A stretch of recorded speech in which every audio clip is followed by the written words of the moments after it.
Bonjour, bonsoir et bienvenue dans la LexCorp. Aujourd'hui, deuxième partie du résumé du MCU, l'univers cinématographique Marvel. Si vous n'avez pas vu la première partie et que vous êtes atterri sur cette vidéo par hasard, je vous conseille fortement d'aller voir la première partie pour mieux comprendre celle-ci et revenir sur cette vidéo juste après. Bon visionnage.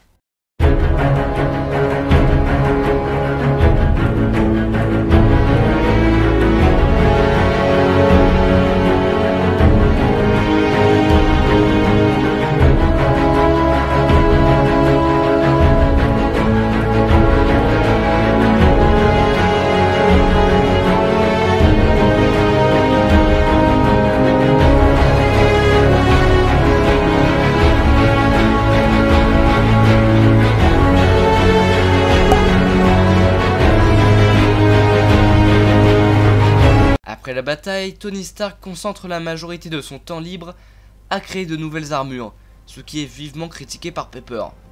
Après avoir provoqué le Mandarin, un terroriste ayant fait exploser un complexe de Stark Industries et blessé Happy Hogan, le chef de la sécurité, Stark se fait exploser sa villa.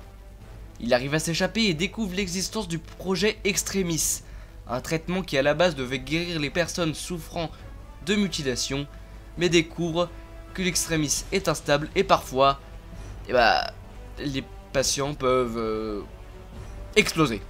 Tony découvre l'emplacement du Mandarin, mais comprend que ce n'est qu'un acteur employé par Aldrich Killian, le concepteur de l'Extremis. Killian capture le président et s'apprête à le tuer en direct à la télé, mais Iron Man et War Machine, renommés Iron Patriot, aidés par l'Iron Legion, toutes les armures que Tony a construites, arrivent à le sauver. Killian meurt et Stark, pour se faire pardonner de Pepper, détruit toutes ses armures. Il décide ensuite de se séparer du réacteur Arc, dont il n'a plus besoin. De son côté, Thor, après avoir reconstruit le Bifrost grâce au pouvoir du Tesseract, avec l'aide de Sif, Fandral, Volstagg et Ogun, essaye de rétablir la paix dans les 9 royaumes, Asgard, la Terre, Jotunheim et tout. Il remarque l'apparition de portails entre les royaumes, ce qui annonce la convergence, événement apparaissant tous les 5000 ans. Jane, à Londres, tombe sur un portail et trouve la prison de l'Éther, entité très puissante qui contient une gemme de l'infini. L'Éther avait été emprisonné par Bor, le grand-père de Thor, après avoir vaincu Malekith, le chef des elfes noirs, voulant faire plonger le monde dans les ténèbres grâce à l'Éther. Jane est possédée par l'Éther et Thor la ramène à Asgard, mais Malekith, réveillé par le retour de l'Éther, attaque Asgard avec ses derniers fidèles qui avait hiberné jusqu'à sa venue. Malekith n'arrive pas à enlever Jane et tue Frigga, la mère de Thor. Thor, interdit de quitter Asgard, libère Loki pour que celui-ci l'aide à venger sa mère. Ils se rendent par un portail sur Svartalfheim, le royaume des elfes noirs. Ensemble, ils arrivent à libérer Jane de l'Éther, mais pas à le détruire. Malekith en prend possession et Loki est tué dans la bataille. Thor affronte une dernière fois Malekith à travers les portails et avec l'aide de Jane, Darcy et Selvig, emprisonne Malekith sur Svartalfheim où il sera écrasé par son propre vaisseau. Thor retourne sur Asgard où il annonce à Odin qu'il ne reprendra pas le trône d'Asgard et qu'il préfère rester sur Terre. C'est là que l'on découvre que Odin n'est pas Odin mais Loki, qui n'était en fait encore pas mort. Les Asgardiens récupèrent l'Éther mais possédant déjà une gemme de l'infini décident de la confier au collectionneur, collectionneur, sur Nowhere, une sorte de planète ramassie de criminels. Captain America vit maintenant à Washington DC. Pendant un jogging matinal, il rencontre Sam Wilson, un ancien militaire, et les deux hommes sympathisent. Captain America et Black Widow se rendent ensuite sur un bateau pour sauver des otages, mais Natasha avait une autre mission secrète, récupérer des données du SHIELD. Au QG du SHIELD, Nick Fury montre le projet Insight à Steve, 3 héliporteurs pouvant lire l'ADN d'un suspect et le neutraliser à distance. Ayant peur que ce projet tombe entre de mauvaises mains, Steve ne tombe pas d'accord avec Fury sur le sujet. Plus tard, Fury est attaqué par le soldat de l'hiver, le même assassin qui a tué les parents de Tony Stark. Il arrive à fuir, se rend chez Steve et lui donne la clé USB des données récupérées par Natasha. Mais se prend une balle de sniper, il meurt à l'hôpital après une opération. Alexander Pierce, membre du Conseil de sécurité mondiale, demande à Rogers pourquoi Fury était chez lui. Mais Fury ayant dit à Cap de ne faire confiance à personne, il refuse de lui dire. Cap est alors traqué par des agents du SHIELD, mais arrive à s'enfuir avec Black Widow. Grâce à la clé USB, ils trouvent un bunker secret du Shield où ils découvrent une banque de données qui conserve la conscience d'Arnim Zola, le bras droit de Crâne Rouge. Zola leur dévoile plusieurs choses. Petit 1. Hydra existe toujours. Petit 2. Le Shield a engagé Zola dans les années 70, ce qui lui a permis de faire grandir Hydra dans le Shield tel un parasite. Petit 3. C'est lui qui a développé le projet Insight. C'est alors que le bunker est détruit par le Shield, mais les deux héros s'enfuient. Cap va chercher de l'aide auprès de Sam Wilson, et ça tombe bien parce que celui-ci avait un exosquelette qui peut voler dans son placard. Ensemble, ils découvrent que l'agent Sitwell est en fait une taupe de l'Hydra et le capture, mais sont attaqués par le soldat de l'hiver. Steve arrive à démasquer son ennemi et reconnaît avec effroi son ami Bucky, qu'il croyait mort pendant des années. En fait, il a été récupéré par Hydra en 1943, qui lui ont lavé le cerveau et donné un bras en métal. Depuis, il leur sert d'assassin. Ils sont capturés par le Shield, mais exfiltrés par l'agent Maria Hill, qui les mène à Nick Fury, qui n'était en fait pas mort. Captain America, Black Widow et Falcon attaquent le QG du Shield. Natasha publie sur internet tous les fichiers du Shield et d'Hydra pour détruire les deux organisations. Fury tue Pierce, qui était en fait le nouveau chef d'Hydra, et Captain America et Falcon arrivent à désactiver les héliporteurs d'Insight. Le soldat de l'hiver et Cap se battent, mais Steve refuse de lui faire du mal. Les deux tombent finalement dans l'eau, puis Bucky sauve Steve et part. Fury révèle finalement à Rogers qu'il reste de nombreux agents d'Hydra en vie, tels que le Baron Von Strucker, qui est maintenant leur chef, et Brock Rumlow, un ancien agent du Shield, qui était en fait là dans le film, mais j'ai pas eu le temps d'en parler. Quelques mois plus tard, mais loin d'ici, on retrouve Peter Quill, un orphelin qui a été élevé après la mort de sa mère par Yondu Odunta, une sorte de pirate de l'espace qui peut contrôler une flèche en sifflant grâce à ce truc. Peter travaille toujours pour Yondu et son groupe de ravageurs et vole une orbe bizarre. Il ne donne pas l'orbe à Yondu, donc celui-ci met une prime sur sa capture. Mais Yondu n'est pas le seul à convoiter l'orbe. En effet, Thanos, le mec de la scène post-générique d'Avengers, a conclu un pacte avec Ronan l'accusateur. Un cri. Celui-ci lui donnera l'orbe. Et en échange de quoi, Thanos détruira Xandar, la capitale de l'Empire Nova, ancien ennemi des Kree, le peuple de Ronan, qu'il veut venger. Il envoie alors Gamora, la fille adoptive de Thanos, récupérer l'orbe.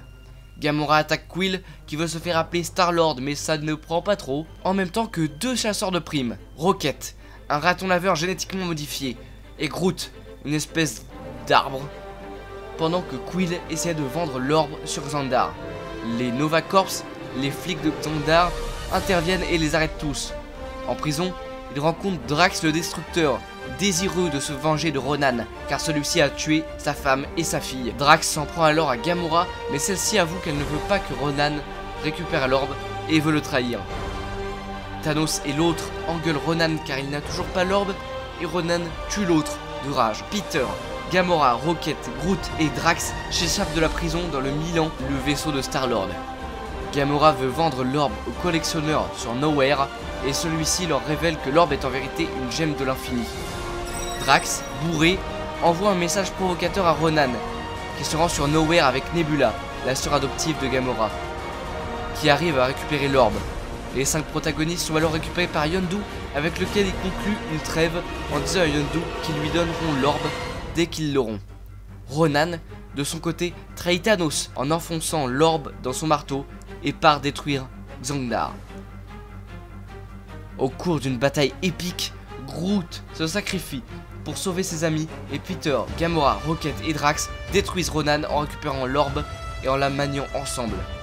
Yondu réclame alors l'orbe, mais Peter lui donne une fausse et livre la vraie aux Nova Corps. Les nouvellement appelés Gardiens de la Galaxie voient leur casier judiciaire effacé en remerciement. Et Rocket plante ce qu'il a réussi à sauver de Groot, ce qui donne naissance à une nouvelle version de celui-ci. 2 mois plus tard, les gardiens sont engagés par Ayesha, grande prêtresse des souverains, pour protéger leur précieuse batterie d'un monstre. En échange de ce service, les souverains donneront Nebula aux gardiens, qui avait été emprisonnée car elle avait tenté de voler les batteries. Mais au lieu de simplement partir, Rocket vole les batteries et s'ensuit une course-poursuite dans l'espace. La flotte souveraine est détruite par un mystérieux vaisseau. Les Gardiens de la Galaxie se crachent sur Berert où leur sauveur se présente. Il s'appelle Ego et dit être le père de Star-Lord. il faut aussi la connaissance de Mantis, la servante d'Ego, qui a le pouvoir de ressentir les émotions des autres. Ego emmène Peter, Gamora et Drax sur sa planète natale pour lui faire découvrir ses origines, pendant que Rocket et Groot surveillent Nebula et réparent le Milan. Mais Ayesha engage Yondu, qui a été expulsé des Ravageurs pour trafic d'enfants, pour capturer les gardiens. Yondu se rend sur Berert et capture Rocket et Groot mais relâche Nebula. Une mutinerie éclate alors contre Yondu et un mec qui se fait appeler Taserface prend sa place et emprisonne Rocket, Groot et Yondu. Pendant ce temps, Ego révèle à Peter, Gamora et Drax qu'il est en fait d'essence céleste et qu'il est la planète sur laquelle ils sont. Son corps est en fait un avatar qu'il utilise pour se déplacer. Ego raconte à Peter sa rencontre avec sa mère et lui apprend qu'il possède également un pouvoir céleste. Il dit à Quill qu'il a planté des extensions de lui-même dans tout l'univers afin de se répandre partout. Or, il a besoin d'un autre être céleste pour accomplir son plan et propose à son fils de l'aider. Nebula retrouve Gamora et l'affronte sur la planète Ego, mais les deux finissent par s'allier. En se battant, elle tombe sur d'innombrables ossements. Mantis révèle alors aux gardiens qu'Ego a en fait eu beaucoup d'enfants dans un grand nombre de planètes que Yondu lui amenait, mais aucun n'avait été d'essence céleste, alors il les a tués. Ego dit également à Quill que c'est lui qui a provoqué la mort de sa mère, car il ne fallait pas qu'elle le distracte de sa mission. Peter se rebelle alors contre son père, pendant que Yondu, Rocket et Groot arrivent à s'échapper du vaisseau de Yondu avec l'aide de Kraglin, le seul resté loyal. La bataille s'engage et les gardiens parviennent à faire exploser le cœur du pouvoir d'Ego. Yondu se sacrifie pour sauver Peter, lui avouant que s'il ne l'a pas livré à Ego, c'est parce qu'il avait découvert ses intentions. Après la mort d'Ego, Quill n'a plus de pouvoir. Kraglin et Mantis rejoignent alors les gardiens. Stop. Je suis l'ex du montage et... À propos de Kraglin qui rejoint les gardiens, beaucoup de gens étaient un peu confus sur ce point-là et moi aussi je savais pas vraiment si en fait il devenait vraiment un gardien ou pas, puisqu'on le voyait dans la scène post-générique dans le vaisseau des gardiens en train de s'entraîner avec la flèche de Yondu. Et bien en fait, visiblement non. Il y a eu une interview du réalisateur là-dessus qui a dit que Kraglin était en fait une sorte de demi-membre des gardiens. En plus, j'ai vu Infinity War, je vais pas vous spoiler, mais Kraglin n'apparaît pas dans le film. Donc visiblement, c'est pas un véritable gardien. Voilà. Et Nebula décide d'aller se venger de Thanos pour l'horrible enfance qu'il lui a fait passer.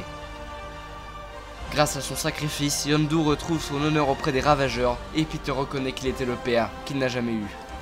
Retour sur Terre. Les Avengers attaquent le QG du Baron Strucker, nouveau leader d'Hydra, en Sokovie, petit pays d'Europe de l'Est. Grâce au pouvoir du sceptre de Loki, Strucker a mené des expériences sur Pietro et Wanda Maximoff, deux jumeaux qu'Hydra a dotés de pouvoir. L'un a une super vitesse, l'autre de la télékinésie et plein d'autres trucs cheatés. Strucker munit également ses soldats d'armes Chitauri pour défier les Avengers. Ceux-ci arrivent tout de même à s'imposer et à récupérer Strucker et le sceptre. Les jumeaux s'enfuient. Banner et Stark découvrent que le sceptre contient une intelligence artificielle extrêmement puissante, et Stark y voit l'opportunité d'un programme de paix pour combattre les menaces extérieures, Ultron. Lors de la fête à la tour Stark, maintenant tour des Avengers, pour célébrer la victoire contre Hydra, Ultron s'active, détruit Jarvis, l'assistant de Tony, et attaque les Avengers, car selon lui, la plus grande menace mondiale, c'est eux. Les Avengers battent les robots Iron Legion, contrôlés par Ultron, mais celui-ci fuit avec le sceptre. Ultron part en Sokovie et crée de nouveaux robots dans l'ancienne base d'Hydra, et recrute les jumeaux Maximoff, voulant se venger de Stark, car c'est un missile Stark qui a tué leurs parents. Ultron veut utiliser du vibranium, vous savez, le métal ultra rare dont est fait le bouclier de Cap, pour améliorer son corps et se rend en Afrique, où Ulysse Klaue est le dernier à exploiter le vibranium. Pas si légalement que ça d'ailleurs. Ultron et Klaue ne s'entendent pas tellement et Ultron coupe le bras de Klaue, mais les Avengers arrivent et les deux camps se battent. Iron Man contre Ultron et les jumeaux contre les autres. Mais tous sauf Barton se font ensorceler par Wanda. Hulk devient furieux et Iron Man active son armure Hulkbuster pour protéger les civils et arrive à contenir Hulk. Entre temps, Ultron part avec le vibranium. Barton emmène l'équipe à son repère secret, seulement connu de Natasha, sa ferme, où se trouvent sa femme et ses enfants.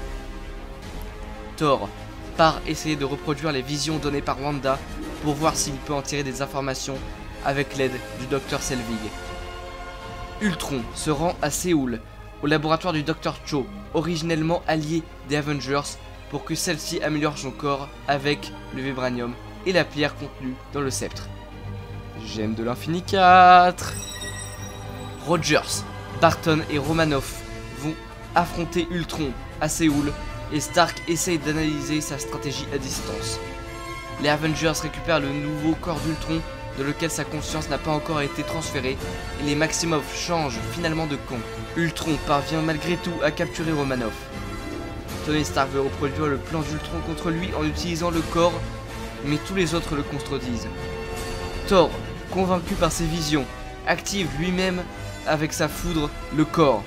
L'être formé, Vision, se dit prêt à rejoindre les Avengers pour vaincre Ultron.